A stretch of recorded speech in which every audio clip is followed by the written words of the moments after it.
kind enough to join us less than a week before the draft, an actual bona fide general manager in the National Football League, and not just anyone, but somebody who is 1,000,000% incapable of lying. He must always tell the truth. That is very zero filter.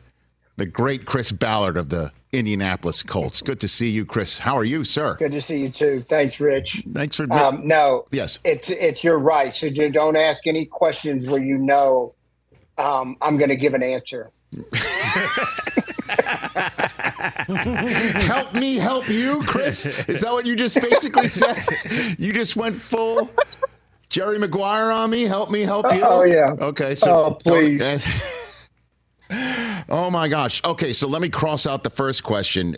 Chris, show me your draft board. You got it? Is it in that room? Is it in that room, the draft board? It's not in this. The good news is it's not in this room, so I don't have to lie. Okay, very good. Okay. But in all seriousness, is that set? I'd love to get the process down here for a general manager in the NFL. Is your draft board set right now, Friday before the draft? Absolutely not. No. I laugh when people give you that crap answer of, our board's set before the combine. We don't make that's a bunch of crap. We're trying to we take as much information as we can. We don't ever close the door on something until we feel like we got everything. It'll be set the night before the draft. Like I always tell our scouts and our coaches, like the cement is not dry until we get to draft day. When it's draft day, that cement's dry and it's not moving. But up until that point, we are still having major discussions. Okay, so and then what? In terms of hold on a minute, let me go with this one. What about potential trades with other teams? Do you already call up colleagues of yours with if, but possible scenarios, and we'll call you back at another time if that happens, Chris? Oh yeah, and everybody's playing possum. You call and you talk and, hey, we'd like to either move down or move up. But really, Rich, it's nice because at least people know, you're interested. But until draft day and you get close to your, on the clock, it might be 2 or 3 picks out, 4 or 5, just depending on where you want to move. That's when the majority of the discussions start to really take place. Look, there's been teams before that I had no idea wanted to trade up. And I'm getting calls on draft day. Hey, we want to move up. So, of course, you have you're talking to other GMs anyways, just because we talk to each other. And we'll talk about, hey, if you're willing to move up, I am. But rarely do you get the answer, hey, will you move down or move up? You don't ever get no. Don't ever get interesting. Everybody keeps the door open. Right now, why close the door right now? They keep it open. Just in case, Just in case. You never know. Just in case someone trades you their entire draft, like Ditka years ago, Chris. You never know, I wish right? I could get that. I wish I could get that lucky, but no, that's not happened. Okay, so will you allow this then? You have called other general managers as of right now to say we would do this if you would do that, or if a certain time hits, look for my call, draft night, if this is when you're on the clock, that sort of thing. Correct. Okay. Yes. Are those draft possibilities in that office right now, written down on a piece of paper somewhere in that Not office? at all. I've got a nice thank you note here from a kid that came to our local day, which I thought was really cool. Nice. I've got Matt Connie's press notes that he does an unbelievable job getting ready for my press conference that he's incredible. Then I go off script. How nervous do you make Matt, Chris? How nervous?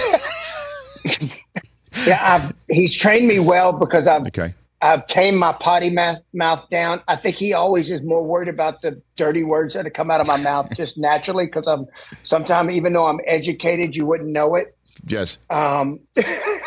Exactly right. So, and last year, again, you were kind enough to let the Roku channel and NFL Films cameras into the draft room for that outstanding documentary, The Pick Is In, and just watching you just wait and just hold on for I guess dear Anthony Richardson life, 4th overall, to see a trade happen right before you, and then you learned it was the Texans again, and you knew you were going to get the quarterback that you were going to get. What do you think of? How do you get through a moment where you know you got to hold tight, Chris? Walk me through stuff like that on a draft night for you. It's even better when you got your owner and your head coach sitting right next to you. And we don't need to trade up. We'll be fine. We're going to get the guy we want it for. And then all of a sudden there's a trade. And I'm just thinking, oh, you got to be freaking kidding me. And, it gets a little tense moment. But, I mean, we do our work and our research, and we're not 100% always right. But you just feel good about the preparation and work that your team has done to put yourself in position and to hopefully, it's an inexact science anyways, getting this thing right. But when you're at number 4, where we were last year, it's a little, look, there's only 3 guys that can go in front of you. So it's a little easier to at least hopefully figure that out. And in terms of Anthony Richardson, how is he, Chris? He's good. No, he's good. He's throwing. He's not fully cleared medically yet, but he's getting close. He's worked really hard to come back. I think I told y'all at the combine when I saw y'all, Shane and I had watched him throw on that Sunday, and you would never know he was hurt. He threw the other day and looked great. So now it's just building up strength, making sure he finishes the rehab the correct way, and get moving forward so we'll be ready for OTAs, which we think he will be. Give me some insight, because I heard this, offline at the combine about how much of a professional he is already, despite having snaps on the field. Well, reveal the curtain, pull back the curtain a little bit on what he's been like around the building despite not playing, Chris. He's look, with any player that gets hurt, it's hard on him because it's hard to feel a part of it. It's human nature. And what I really appreciated about Anthony was, sometimes, and like I told him, I said, there's always light in the darkness, Anthony. And I said, I know right now it feels dark, but if you can use this time to really grow, both physically as you rehab, but also mentally. And he went to work. And he's a really fun kid to be around. He's just, what I love the most about, he's the same guy every day. Like, there's not these highs and lows with him that, some people have and some players have. He's the same guy every day. And I know he spent a lot of time working, with not only with me, just visiting about life in general, but then Shane and, our staff, it was great for him to learn. Sometimes watching is a good thing.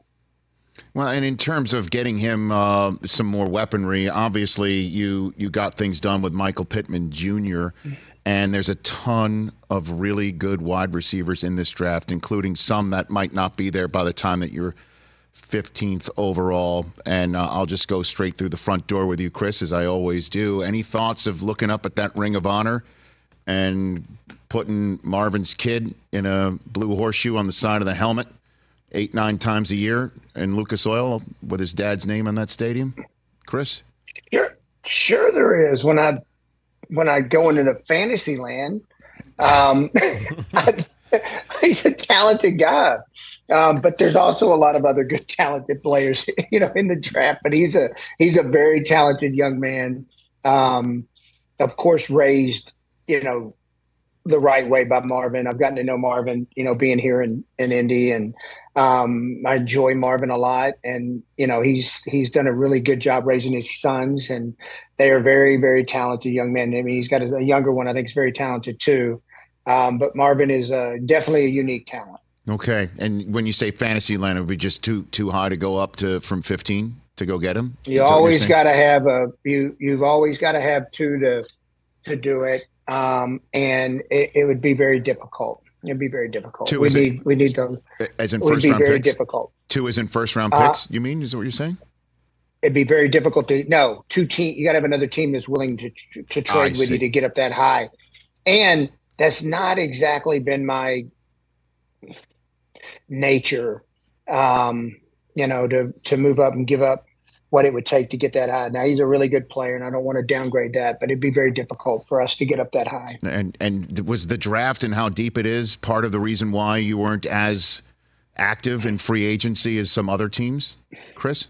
No, I don't know if I mean, we signed a bunch of good players, and they just happen to be our own. Right. I think sometimes we forget that. I mean, Grover Stewart's a really good football player. Kenny Moore's a really good football player. Michael Pittman's a really good. I mean, these are good players. Julian Blackman's a really good player. Look, I'm always going to lean our way, especially when they're good players. I mean, we dabbled with some guys and we went, we just didn't get them. I mean, that happens.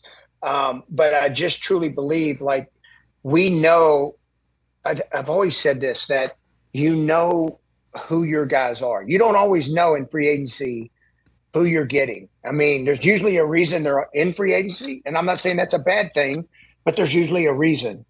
And, I felt really comfortable, and we felt really comfortable with, getting our guys back. There was other guys we went, after too. We just didn't work out, and the players we got back are really good football players. All right, and to turn you into a pundit before I let you go, Chris, do you think 4 quarterbacks go to start this draft? Clearly you're out of that market, but what do you think?